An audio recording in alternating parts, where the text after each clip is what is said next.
Assalamualaikum warahmatullahi wabarakatuh. Perkenalkan, nama saya Neneka Fadila dari Universitas Pancasakti Bekasi, Prodi Manajemen dengan nomor NIM 28921500128. Pertama-tama yang saya hormati Ibu Ifah Masrifa SEMM selaku dosen pengampu mata kuliah Manajemen Keuangan. Di kesempatan kali ini saya akan menjelaskan sedikit tentang teknik penganggaran modal. Capital budgeting menggambarkan tentang bagaimana manajer merencanakan pengeluaran proyek penting yang mempunyai implikasi jangka panjang. Penganggaran modal. Modal atau kapital menunjukkan aktiva tetap yang digunakan untuk produksi.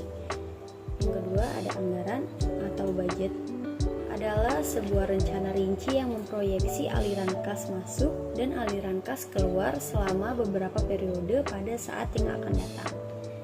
Capital budget adalah garis besar rencana pengeluaran aktiva tetap.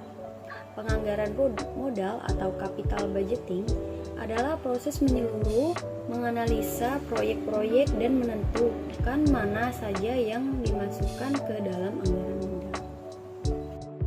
Pentingnya penganggaran modal. Yang pertama, keputusan penganggaran modal akan berpengaruh pada jangka waktu yang lama, sehingga perusahaan kehilangan fleksibilitasnya.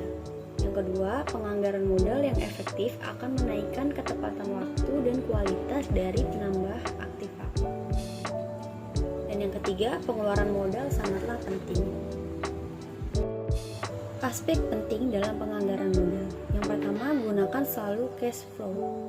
Cash flow dan laba akuntansi mempunyai karakteristik yang sangat berbeda. Yang kedua, think incrementally. Berusaha untuk selalu think incrementally. Bagaimana tambahan yang dihasilkan oleh suatu proyek terhadap kondisi yang ada sekarang. Yang ketiga, perhitungkan opportunity cost.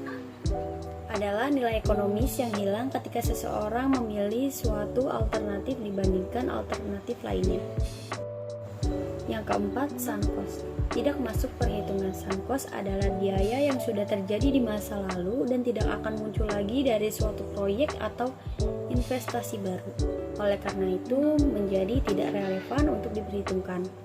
Sunk cost dalam suatu analisa capital budgeting karena biayanya sudah terjadi sementara keputusan investasi yang diambil baru akan terjadi di masa depan. Yang kelima, konsekuensi proyek. Arahkan fokus Anda untuk pada implikasi-implikasi yang dihasilkan dari suatu proyek yang Anda ambil. Klasifikasi proyek. Yang pertama, replanning, perawatan bisnis. Yang kedua, reklamen, pengurangan biaya. Yang ketiga, ekspansi produk atau pasar yang sudah ada. Yang keempat, ekspansi ke produk atau pasar yang baru. Yang kelima, proyek keamanan atau lingkungan. Keenam, penelitian dan pengembangan. Yang ketujuh, kontrak-kontrak jangka panjang, kontrak untuk menyediakan produk atau jasa pada customer tertentu. Yang kedelapan, lain-lain seperti bangunan kotor, tempat parkir, pesawat terbang, perusahaan. Tahap-tahap penganggaran modal. Yang pertama, biaya proyek harus ditentukan.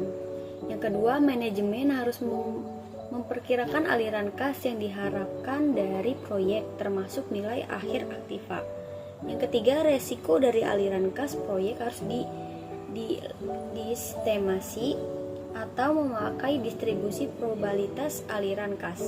Yang keempat, dengan mengetahui resiko dari proyek, manajemen harus menentukan biaya modal yang tepat untuk mendiskon aliran kas proyek. Yang kelima, dengan menggunakan nilai waktu uang, aliran kas masuk yang diharapkan digunakan untuk memperkirakan nilai aktiva.